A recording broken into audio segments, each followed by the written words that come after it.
right. Shalom. All right, shalom, everybody.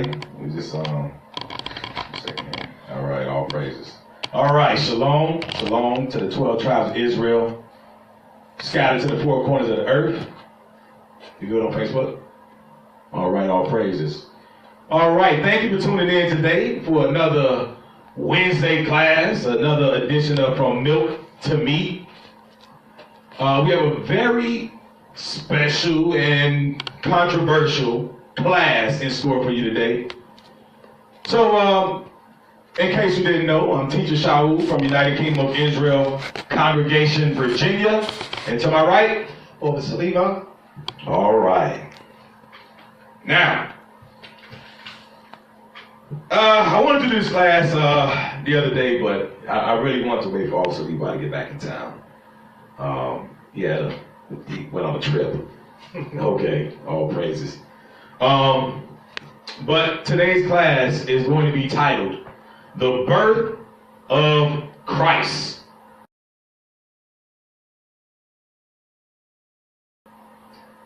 It's subtitled Scholarship Edition because over here at United Kingdom of Israel Congregation, we promote scholarship. We promote studies. We promote the in-depth study of archaeology, history, and things of the such. Okay? Our foundation is the Torah and the Tanakh. Okay? As well as the New, or what they call New Testament. So we're a full Testament congregation. Okay? Today's class is going to be a two birds with one stone type of deal. Reason being, you have people that just got done observing on December 25th what they call the birth of the Messiah or Christ's birthday. Tonight's class is not going to be about Nimrod. It's not going to be about the pagan origins of his birth. Tonight's class, we're going to specifically deal with the scriptures as well as scholarship. We're going to deal with various books that have been written on the topic. We're going to deal with some primary sources. We're going to deal with people that actually are looked at as quote-unquote Jewish historians, like Josephus. Okay? Now, on the flip side of the December 25th controversy, you have brothers that have been teaching that Christ was born on the Passover or during the time of the Passover. And we're going to address that as well. This class is also to bring some edification to that topic as well. Okay? Let's start off with Psalms 119. Psalms chapter 119, verse 104. Through thy precepts I get understanding, therefore I hate every false way. So we're going to get some understanding tonight in regards to the birth of Christ, or the birth of Yahriach, Yeshua, the Mashiach, the Messiah. Okay? We're going to get some understanding tonight. First thing first, I want to bring out the first scripture dealing with those close and near and dear to me. That's for the Israelite community that teaches that Christ was born in the spring, based on this scripture right here. We're going to go to the book of Luke, chapter 2. Okay? We're going to Luke, chapter 2. Go ahead. Luke 41. Luke chapter 2, verse 41. Now his parents went to Jerusalem every year at the feast of the Passover. So, we were talking about the Christ, his parents, both Joseph and Mary, went down to Jerusalem every year at the feast of Passover. Why is that? Hold that, go to the book of Deuteronomy chapter 16. Let's find out why. Start at the first verse.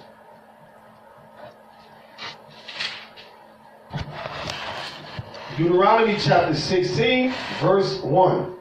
Observe the month of Abib, and keep the Passover unto the Lord thy God, for in the month of Abib the Lord thy God brought thee forth out of Egypt by night. Go ahead.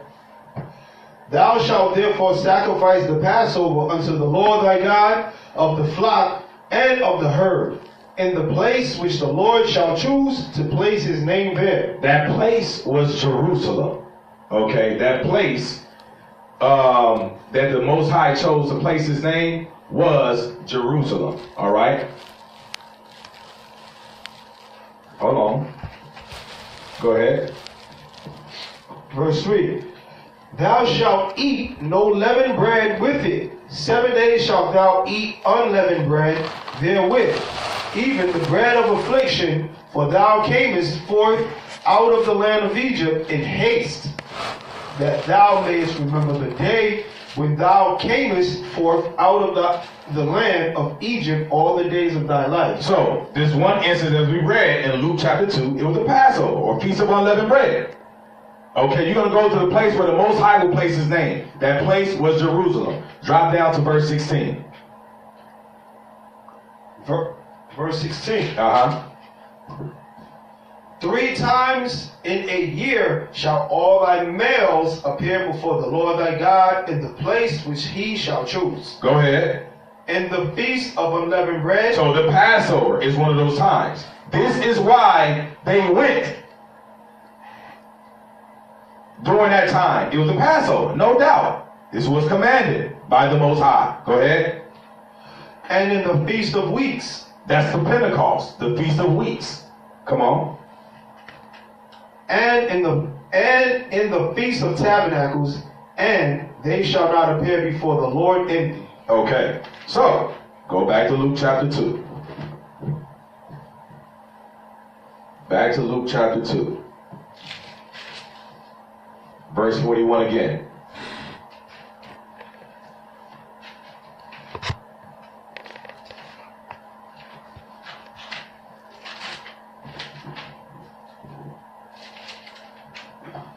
Luke chapter 2, verse 41. Now his parents went to Jerusalem every year at the feast of the Passover. Because this is what we read in Deuteronomy chapter 16. Go ahead. And when he was 12 years old, they went up to Jerusalem after the custom of the feast. They went up to Jerusalem after the custom of the feast. Now it's been commonly taught throughout Israel that this right here means he was born during that time. You see right there it says when he was 12. Okay, so me and myself and Deacon Kadar were having a conversation 2 days ago. I say, Deacon, check this out. Deacon Kadar, his son is named Yahriach. I say, now, within UKOIC, everybody from the respective cities and states and locations all converge here in Virginia. That's our tradition. We'll have holy days all over the place, but when it comes down to Feast of Dedication, it has always been here. We just had our 5th annual Feast of Dedication. So I said, now think about this. If I say, as the custom was, his parents, young Uriel's parents, went to Newport News, Virginia during Feast of Dedication when he was 6 years old. Does that mean that he was born Feast of Dedication? No. It's just telling you he went during this time when he was that age. It's like you say he was 7, he went, and he was 8, he went, and he was 9, he went, and he was 10, he went. That don't mean that his birthday is a Feast of Dedication.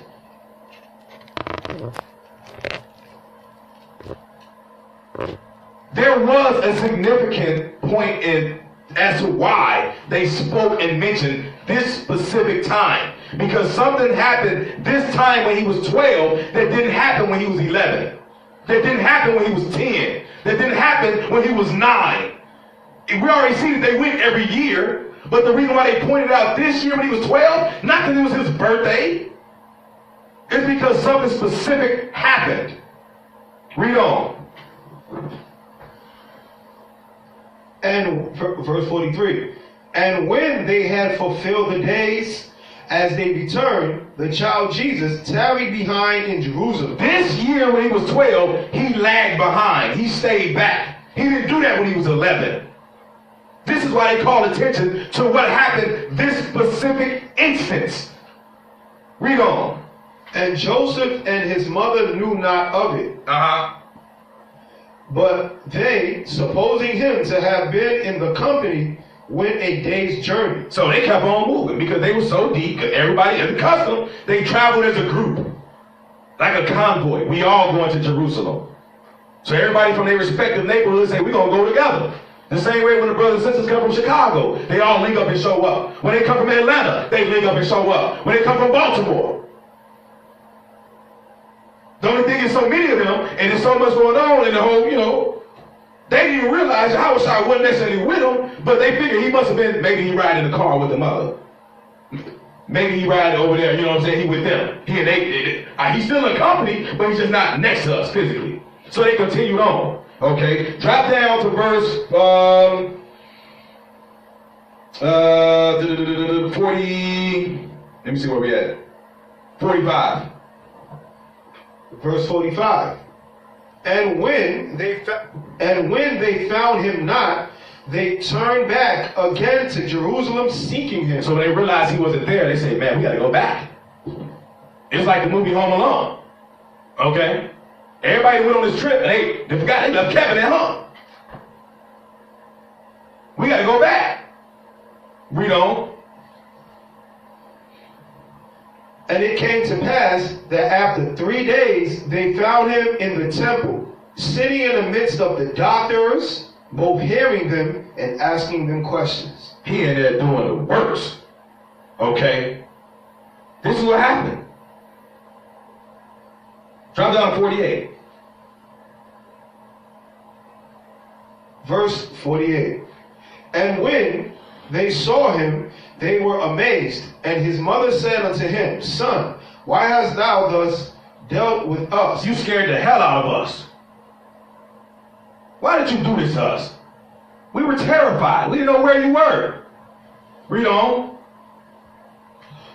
Behold, thy father and I have sought thee sorrowing. Mm-hmm. And he said unto them, How is it that ye sought me? Wist ye not that I must be about my Father's business? You don't know that I'm doing the works of my Father that has sent me? My heavenly Father, Yahweh the power? This is why they mentioned what happened when he was 12. Something happened this specific trip that didn't happen the last 10, 11 trips.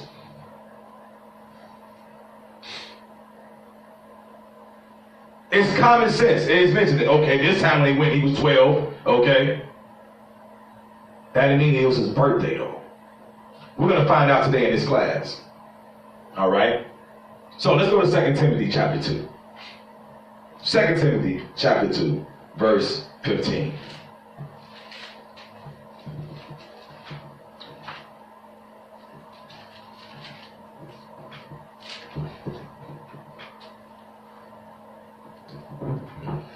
Second Timothy chapter 2, verse 15.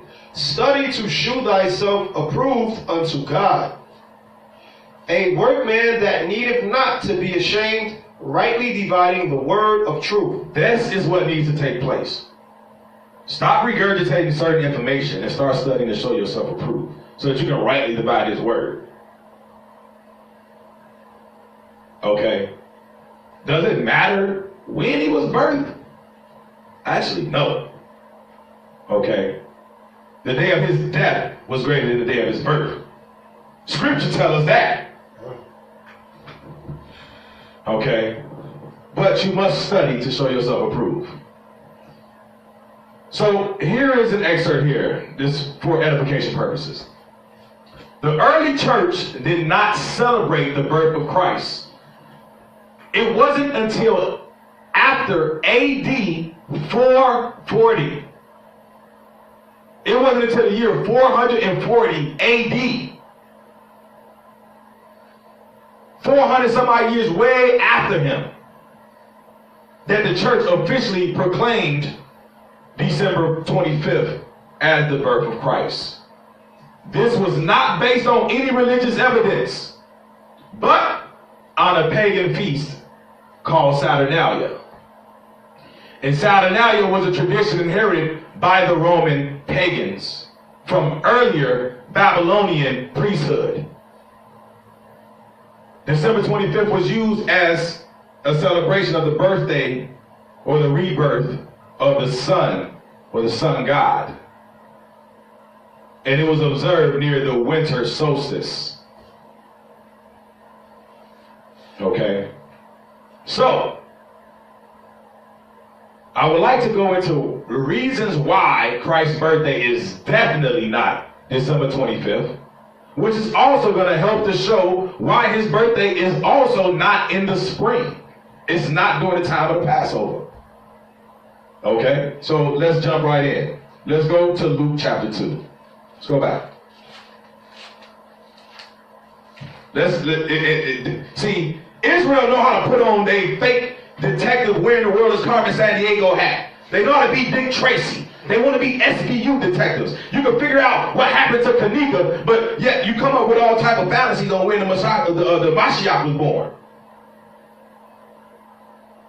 You ain't come through these scriptures and study to show yourself approved and rightly divide his word. So let's find out. December 25th. We're going to show why that's definitely impossible. So, Luke chapter 2. All right. Let's start at verse number 7.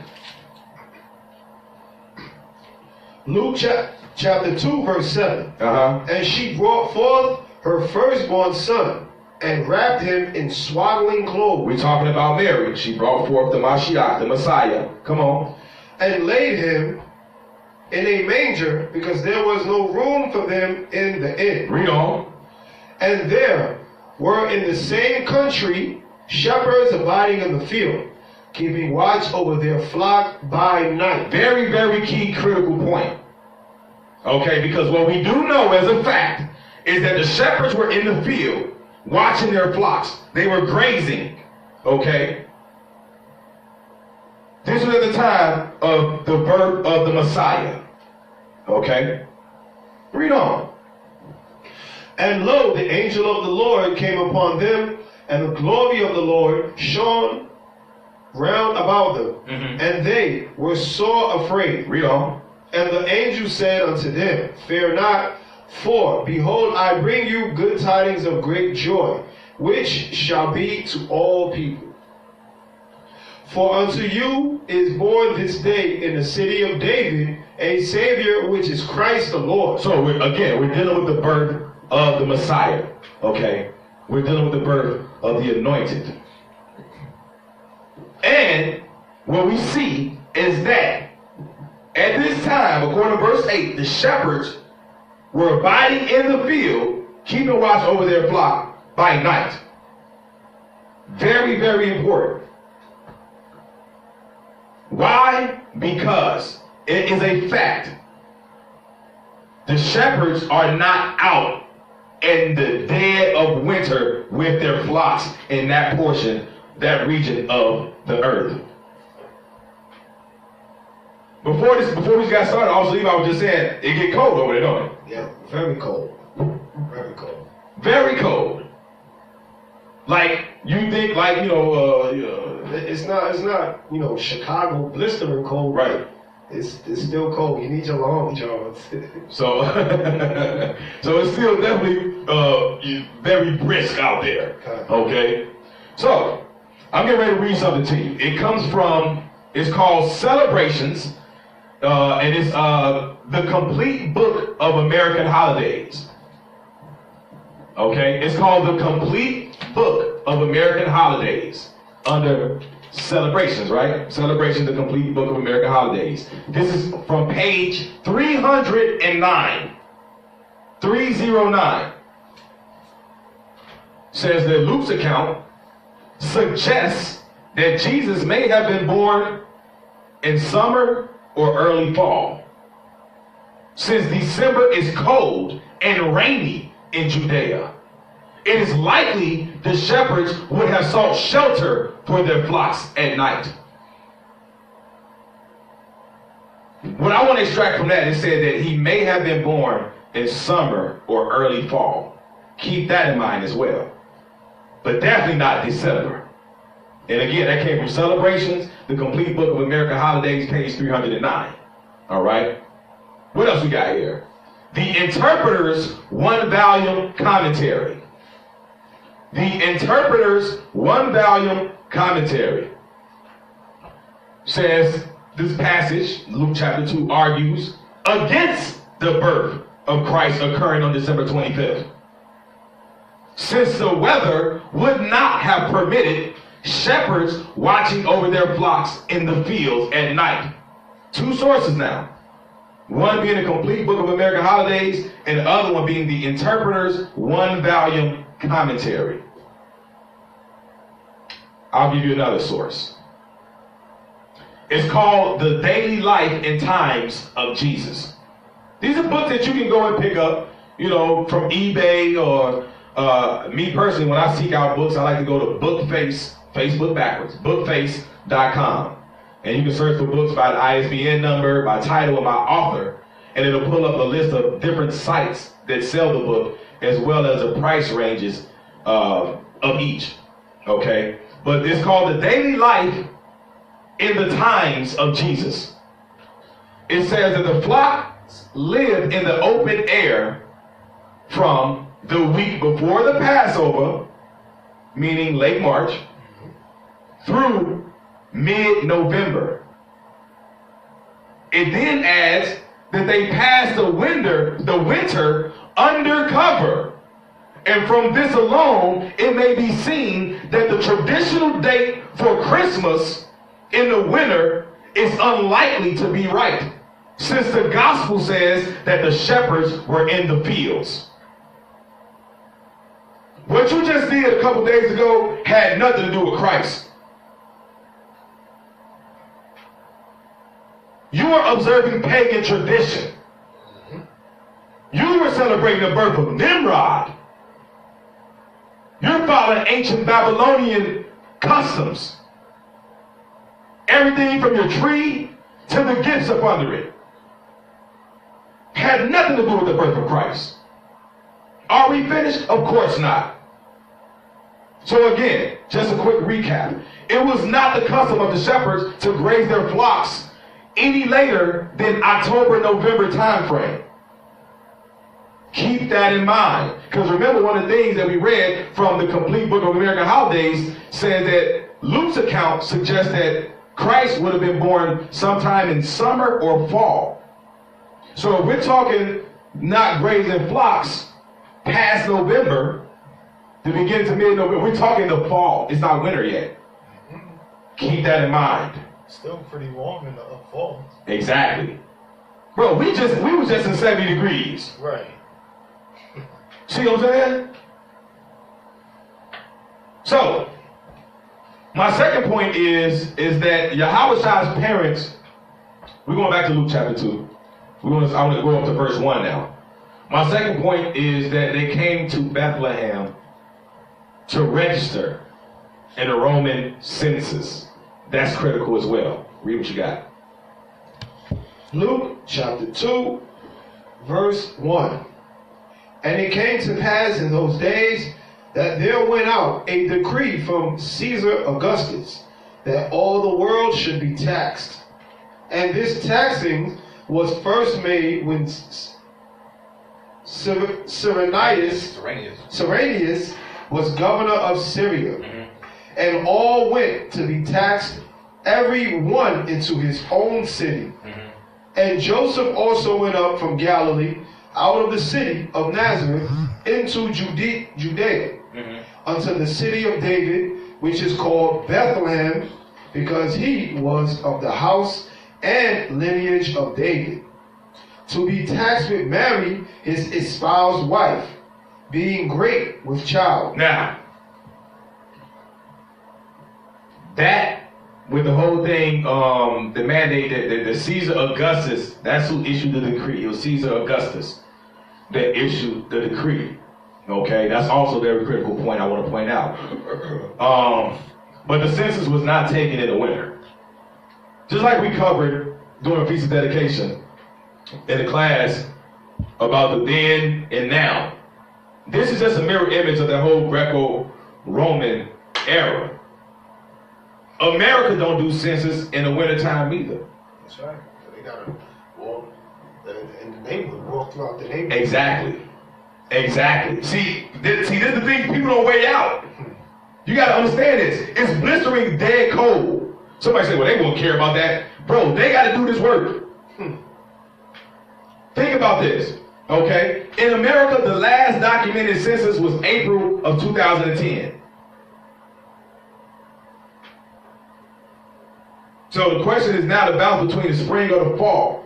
It's definitely not winter time. His birth was not in December. Okay? We're going to show that it wasn't spring either, but right now this is where we at. Even the scholars say that it would have to be between that time. You okay? So, go to Luke chapter 1 now. Okay? Let's go ahead and jump right into that. Let's dissect this thing. This is how you find out the approximate roundabout time frame when Yahushua would have been born, to show that it was not in December 25th, nor was it during the time of the Passover, or March-April time frame in a Gregorian manner. We're going to Luke chapter 1. We're going to start at verse 24. Because what we have to see is that when Yahushua was conceived, his cousin, John the Baptist's mother, Elizabeth, was in her 6th month of pregnancy. Watch this. All this is going to matter here. It's going to all add up in 1 second. Go ahead. Luke chapter 1, verse 24. And after those days, his wife Elizabeth conceived, and hid herself 5 months, saying, Thus hath the Lord dealt with me in the days wherein he looked on me, to take away my reproach among men. And in the 6th month, the angel Gabriel was sent from God unto a city of Galilee named Nazareth, to a virgin espoused to a man whose name was Joseph, of the house of David, and the virgin's name was Mary. And the angel came unto her and said, Hail, thou that art highly favored, the Lord is with thee, blessed art thou among women. And when she saw him, she was troubled at his saying, and cast in her mind what manner of salutation this should be.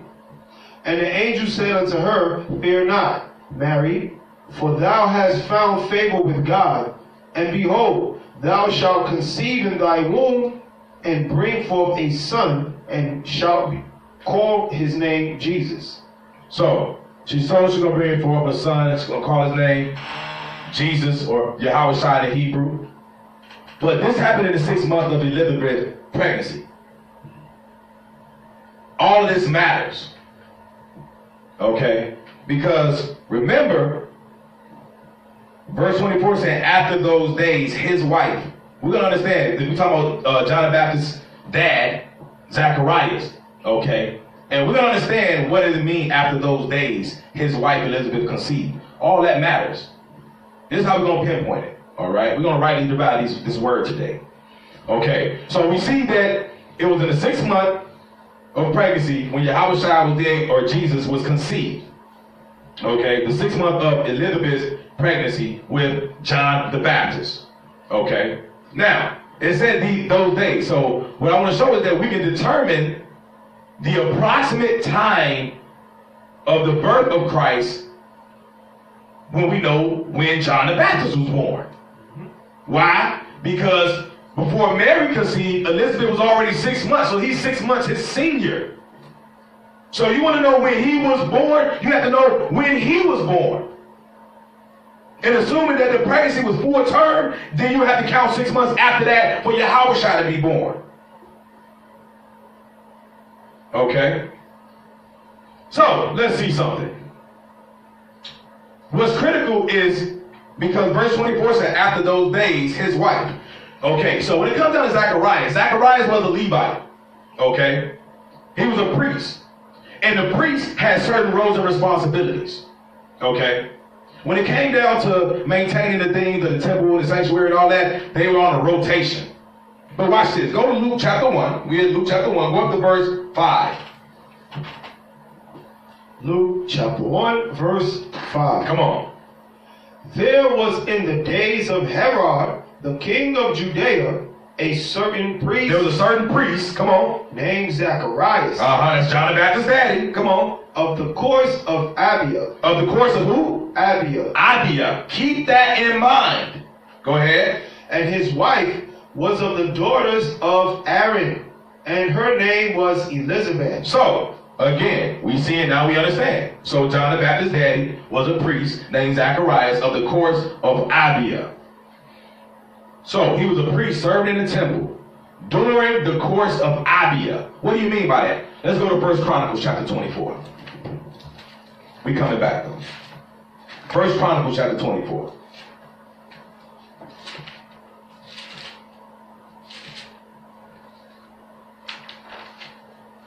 First Chronicles 24, when I say start at verse 1? Yes. Yeah, come. He was a priest serving in the temple after the course of Abia. What does that mean?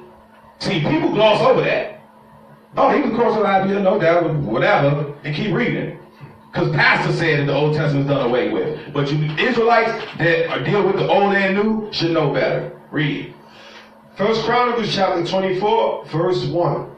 Now these are the divisions of the sons of Aaron. This is how they divide them up. Watch this. Come on. The sons of Aaron, Nadab and Abihu, Eleazar and Ithamar.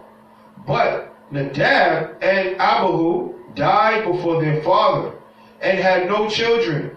Therefore Eleazar and Ithamar executed the priest's office. And David distributed them both Zadok of the son of Eleazar and Ahimelech of the sons of Ithamar, according to their offices in their service. So, everybody got their position. It's going to be he get ready to break this thing all the way down. We're going to jump over the house, this house, that person, he did this, he did that. No doubt. Drop down about verse 6, I believe, and start from there. Verse 6. And Shemaiah, the son of Nathanael, the scribe, one of the Levites, wrote them before the king, and the princes, and Zadok the priest, and Ahimelech, the son of Abiathar, and before the chief of the fathers of the priests and Levites, one principal household being taken for Eleazar, and one taken for Ithamar. Go ahead. Now, the first lot came forth at Jehoiarib, the second to Jediah, the third to Harim, the fourth to Seorim. See, this is the breakdown now. Come on. The fifth to Melchijah, the sixth to Majimim, the seventh to Hakaz, the eighth to Abijah. Abia. So it has to take, but it's the Abia. Okay. So we see here that it says the let me get back to the eighth. So that eighth rotation after the course of Abia. So this is where Zacharias, John the Baptist's old man, you know what I'm saying, came into play. He fell in rotation after the course of Abia. That's the eighth one. Okay, it was the eighth to Abia. So he fell in rotation in the eighth one. All of this matters. Okay?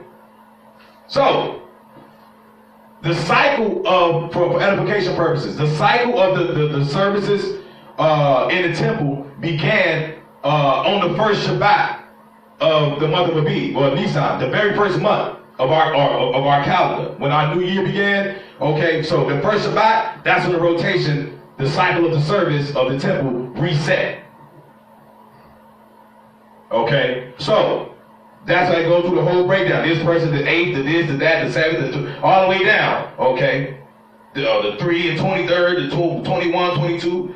And it says these were the, verse 19 says, these were the orderings of them in the service to come into the house of the Lord according to their manner, under Aaron their father, as the Lord God of Israel has commanded him. So this is why Because we just read it. Go back to Luke chapter 1.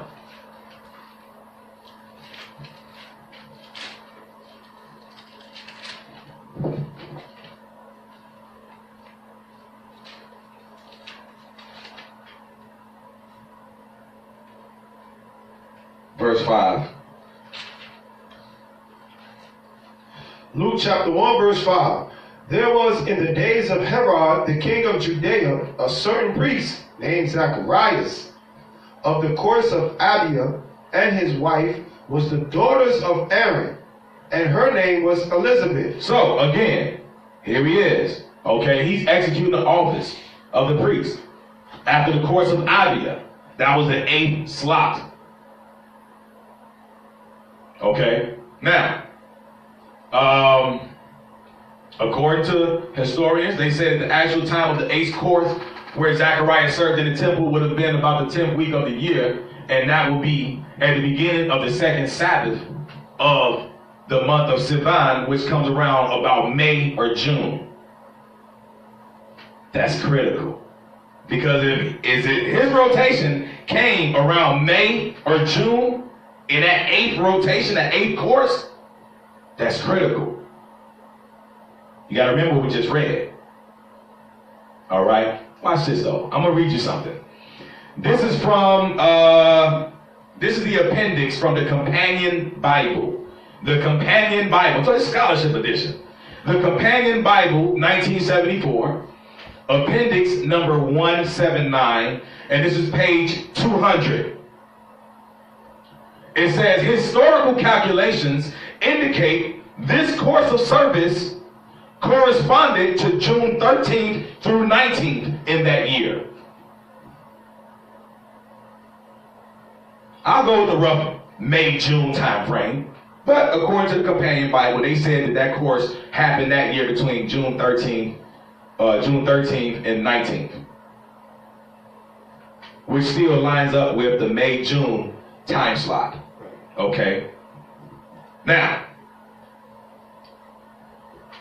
it was during the course of this service is when Zacharias learned that him and Elizabeth would then bring forth child. Okay, so we're going to go to Luke chapter 1, verse 8. Start there.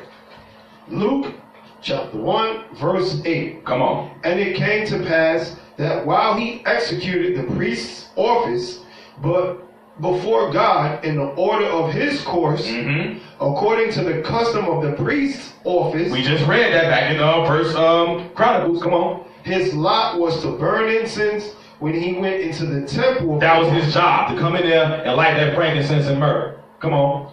And the whole multitude of the people were praying without at the time of incense. And there appeared unto him an angel of the Lord standing on the right side of the altar of incense. And when Zacharias saw him, he was troubled, and fear fell upon him. But the angel said unto him, Fear not, Zacharias, for thy prayer is heard, and thy wife Elizabeth shall bear thee a son, and thou shalt call his name John. So, remember, keep in mind what the scholar said. If we're going to deal with it, say that Christ is born anytime, but we have to say it would have to be either, they said summer or fall.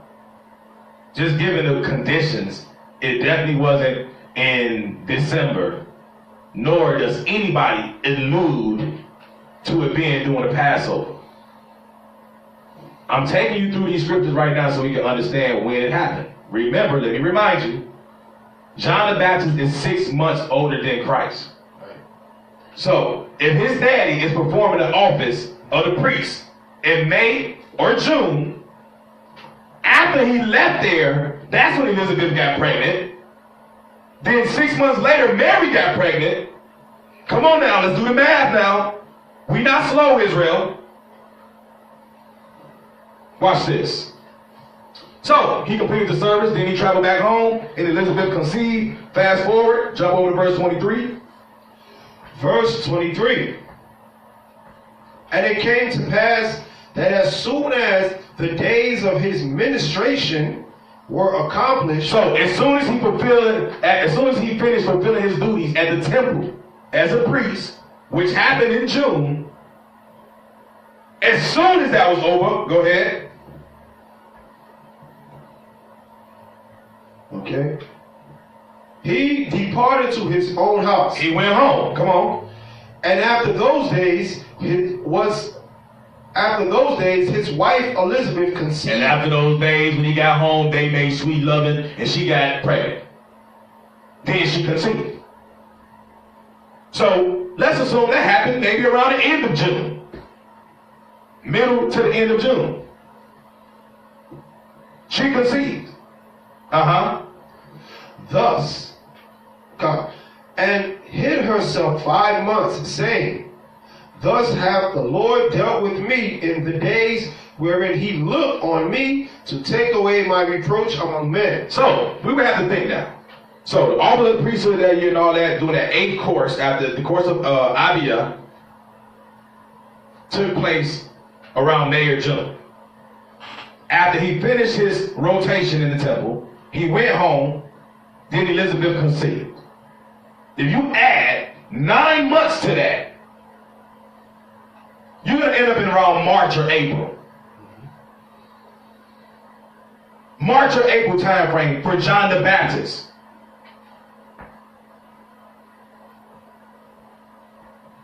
So how is it that Christ was born during the Passover when John the Baptist would have been more than likely born during the Passover time frame? Somebody got some explaining to do. You gotta be careful. Somebody gonna say John the Baptist was Christ. He was 2 in 1. He was 2 in 1. Right. Right. But that's weird because one was a lesser light and one was a greater light. So, you know. They're gonna say they came in duos. Right. So now, if he's born around that time, let's just call it March, April, and you add 6 months to that, you end up in a fall time frame, like a September-ish type of a time frame.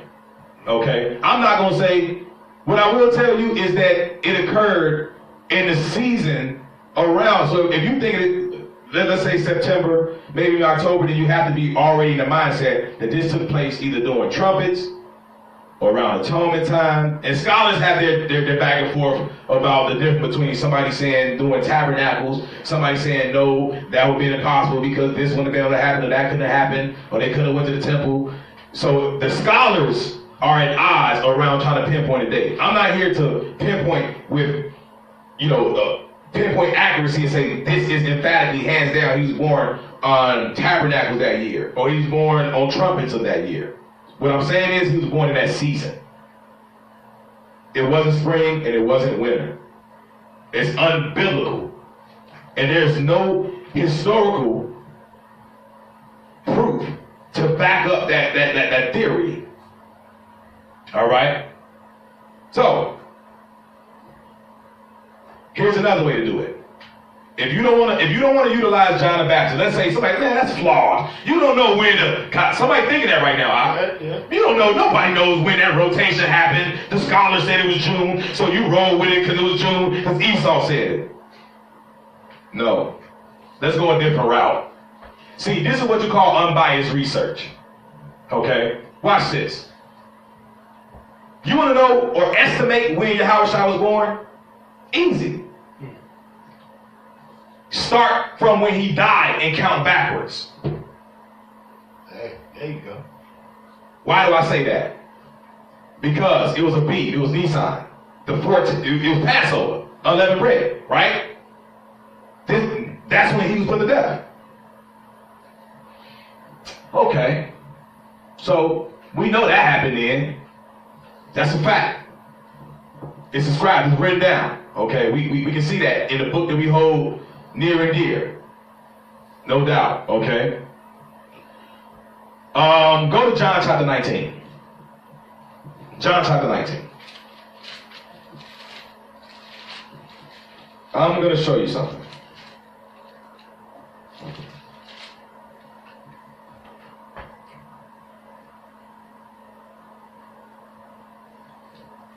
Let's start there. Let's start with John chapter 19. Read verse 14 through 16.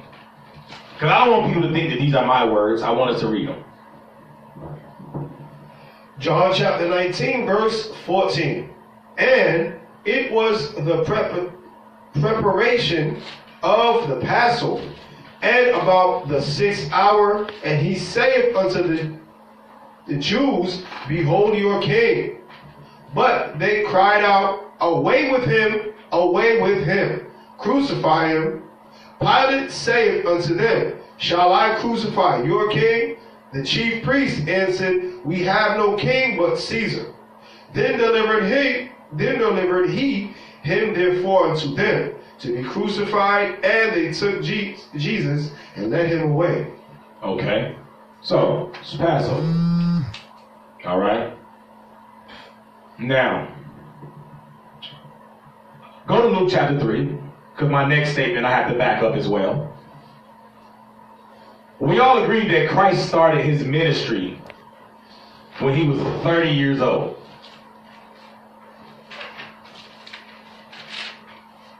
It's also widely accepted that his ministry lasted about 3.5 years.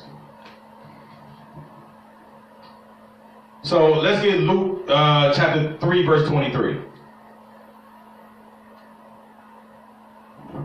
Luke chapter 3, verse 23. And Jesus himself began to be 30 years of age, being, as was supposed, the son of Joseph, which was the son of Heli, which was the son of Mathat, which was the son of Levi, which was the son of Melchi, which was the son of Janna, which was the son of Joseph. Okay. So, says when it was 23, it says he began himself to be about 30 years of age. Okay. So, if we say he was 33, if we say his ministry lasted, or he died, his ministry lasted 3.5 years. So that means he died when he was 33.5 years old. Right? It's simple. He died when he was 33.5 years old, right? On the Passover. Count 6 months backwards from the Passover. Where we at? September, October. Because we looking at a March or April Passover. That means that 6 months back will give you September, October. Now, count 30 years back. So he would have had to be born September, October. That's common damn sense at this point. He would have had to been born in the fall. Somebody gonna say you use the Esau math system. You wrong, you off. Hey, Esau system. God, I want them to say that, and they can continue on, believing in lies. At the end of the day, it speaks for itself. You see what I'm saying? All right, so if his ministry lasted 3.5 years, he was 30 when he started, that'll make him 33.5 when he died. He died at the Passover. You count 6 months back to knock off that half a year, then after that you just counted straight years. Right. I don't give a damn who math system you can use. You can use the Chinese math system and use the abacus with the little balls and the beads on it. You're going to come up with the same number. Yeah. All right? Maybe, see, now I got to get back into the scholarly aspect of it. Here we go. This is what the scholars say. So, I want y'all, I had to put it up. Irenaeus. I'm like, who the hell is that guy? Irenaeus. Irenaeus.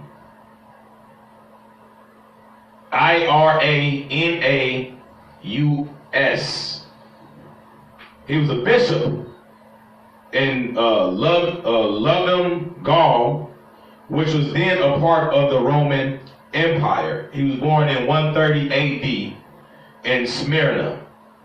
That's who Irenaeus is.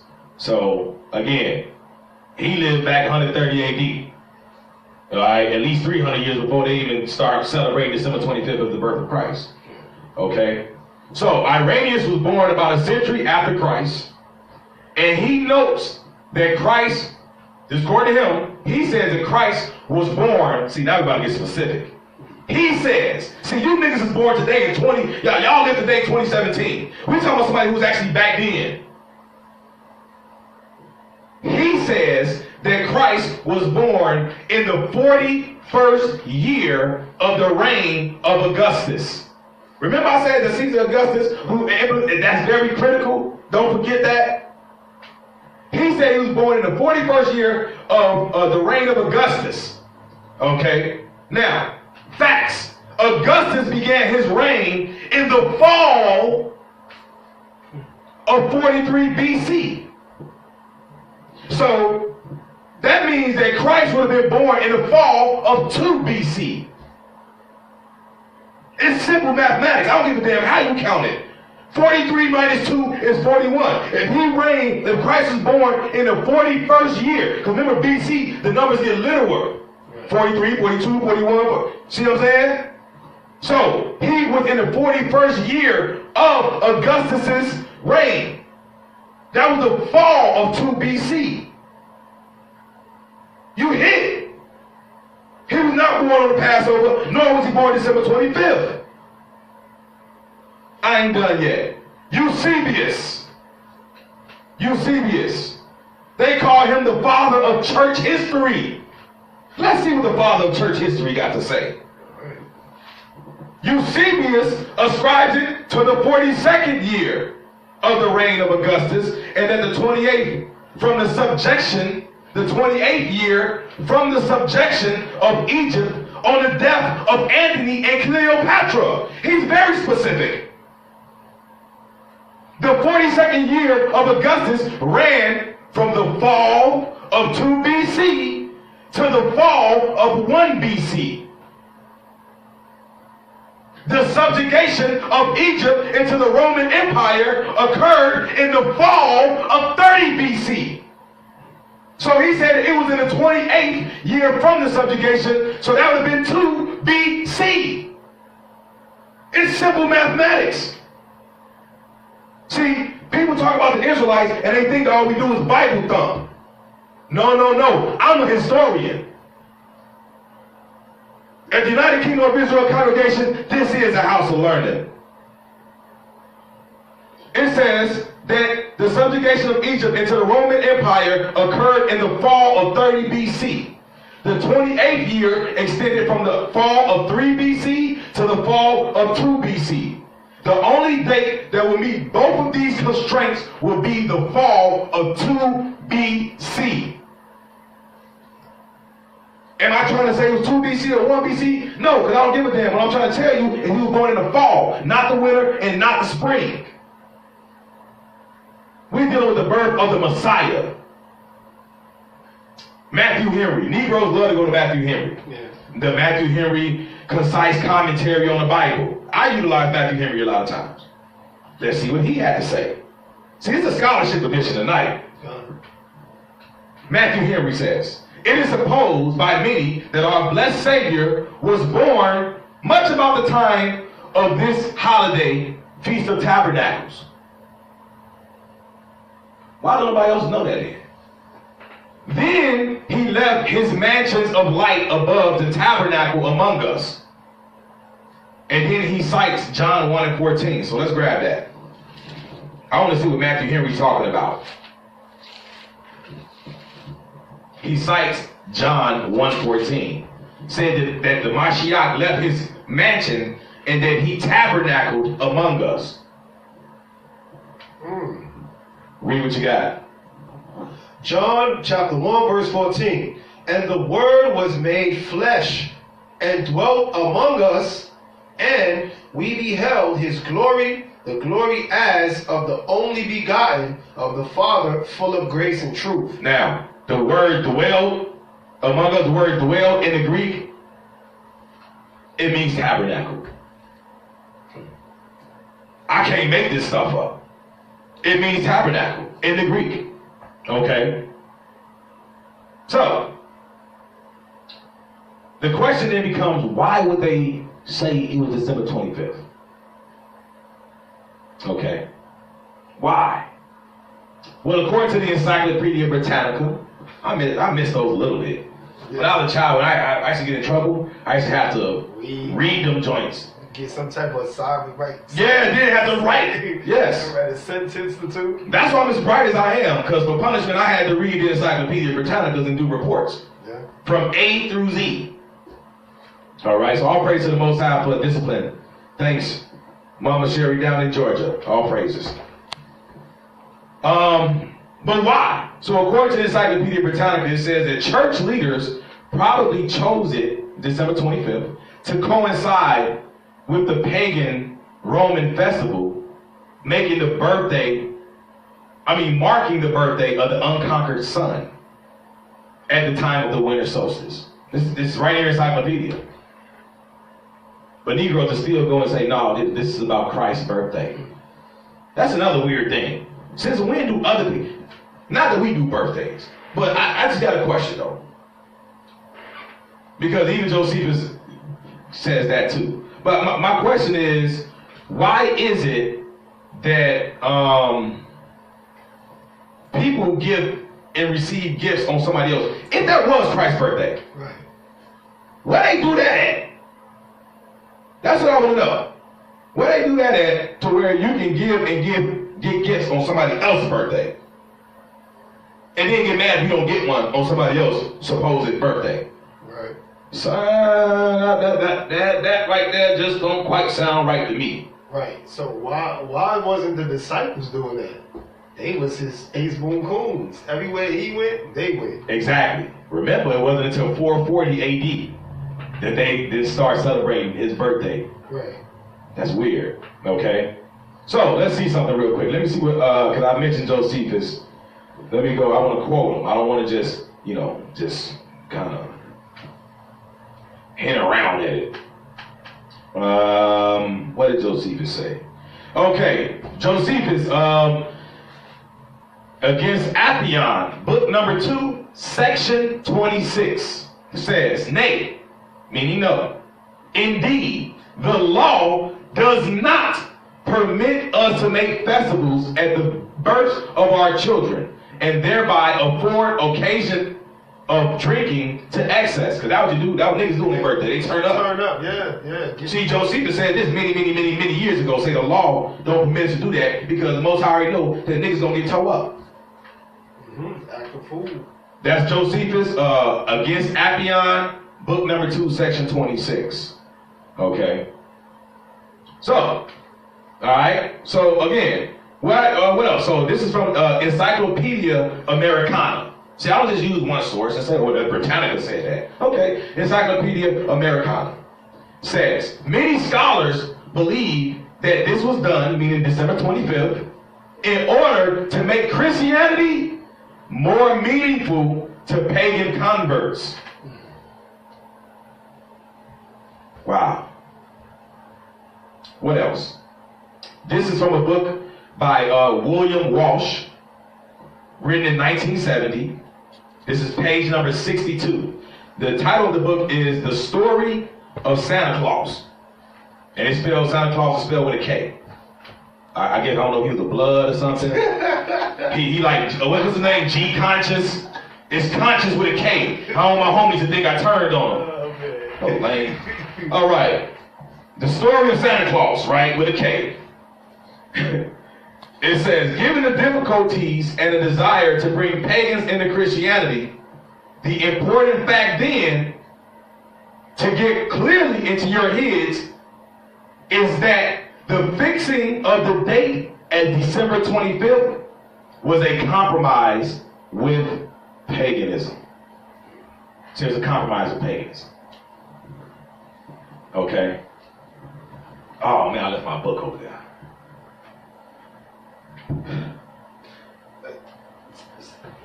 What's this say? I wanted to bring something up. Which one? This one? America, yeah. Encyclopedia Americana said in order to make Christianity more meaningful to pagan converts. Meaningful, meaning they catering to your wants and not what you need. So what you need in life, they're not really giving it to you. They're giving you little, your 7 minutes of fame, or 15 seconds or 15 minutes of fame. So that's what Christianity is. It just caters to your wants and not your needs. So either way, you left out in the cold. So that brings me to this book right here. It's called Caesar and Christ by Will Durant. Caesar and Christ by Will Durant says here that on page 595, it says Christianity did not destroy paganism, it adopted it. Looking for friends. It says Christianity was the last great creation of the ancient pagan world. Again, this is a book. It's called Caesar and Christ by Will Durant. Wow, that's heavy. It says Christianity was the last greatest creation of paganism. See, so if Christianity was a person, they'll do anything to get friends. Because see, in this you read, it said to make it more meaningful, and it basically said pretty much similar the same thing in the book you just pulled out. Right, exactly. We will, and that goes back to like the scriptures say, why trimmest thou thy ways in order to seek love from these sinners? Right, and that's exactly what it is. That's exactly what it is. Yep. That's why you can be a faggot as a choir director. Yeah, or even a pastor. Or the pastor. Or the healing line. Yeah, exactly. Exactly. Why? Because they will accept anything for more converts. That's why they allow anything to go on in the Christian church. I see that happening in the Israelite camps too. It's that same spirit where they'll allow anything to go on just so they can have their membership up. We don't get down like that over here, all right? But just on a quick recap, man, we just have to understand that, based on the historical evidence, based on the scriptural evidence, to go back, whether you want to use the John the Baptist and count back from the time with, the priesthood and when that course took place. If you don't want to say that, we don't know if it took place in May or June, that's fine. But at the end of the day, you still know that Elizabeth was 6 months pregnant when Mary conceived. So you also know that you can utilize that. Yep. See, again, if you don't want to utilize that, then you have to know that you can utilize the death of Yahushua. Okay, if he died at age 33 and a half, you got to first calculate that half off, and that puts you back into the fall season, near the time around Tabernacles. Okay. After that, now you're just knocking off years. 29, 28, 27, 26, always you get to his birth, and it's going to bring you back to that same tabernacle type season. It's going to bring you back to the fall season. Okay? Again, this class was just for edification purposes, man. It wasn't to, I'm right, you're wrong, ha ha, he, anything like that. Anybody have any questions? Always open for discussion, man. I don't have a problem with addressing these things as they present themselves, as long as it's done in a very orderly fashion. I don't have a problem with it. All right, so that wraps it up. Like I said, we weren't gonna beat this thing over the head for too long, man. It wasn't gonna be it wasn't gonna be a long and drawn out, and we beat the dead horse. We're gonna get straight to the point. We're going to point out different aspects of it. We're going to point out the inconsistencies. We're going to let you know what the scholars had to say about it. We're going to let you know what the scriptures had to say about it. It's up to you whether, you take heed, whether you hear or forbear. Okay? So, with that, man, let's go to 1 Timothy real quick.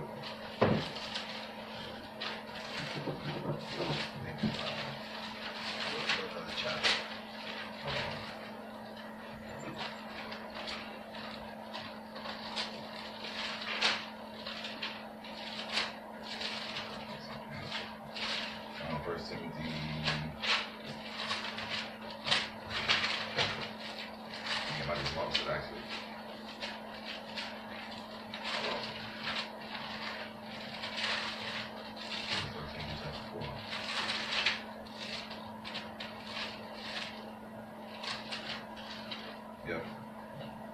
Verse what? Start at 15. 1 Timothy chapter 4, verse 15. Of whom Be thou where? Oh, God. 1 Timothy chapter 4, verse 15. Meditate upon these things. Give thyself wholly to them, that thy profiting may appear to all. Take heed unto thyself and unto the doctrine. Continue in them, for in doing this thou shalt both save thyself and them that hear thee. Take heed to this thing, because false observances, false worship, those things they're completely out of order. They're completely out of alignment with scriptures. So these things that we have to definitely meditate upon and take heed to. Okay? The truth is out. And that's what we have to walk in. The light of the truth. So I thank you all for tuning in to this Wednesday class. You can pick back up with us this Friday with Deacon Kadar and UKOIC Chicago as he brings you another edition of Thus Saith the Lord. As always, please be sure to visit our website, www.unitedkingdomofisrael.org. It's unitedkingdomofisrael.org. And with that, we say, Shalom.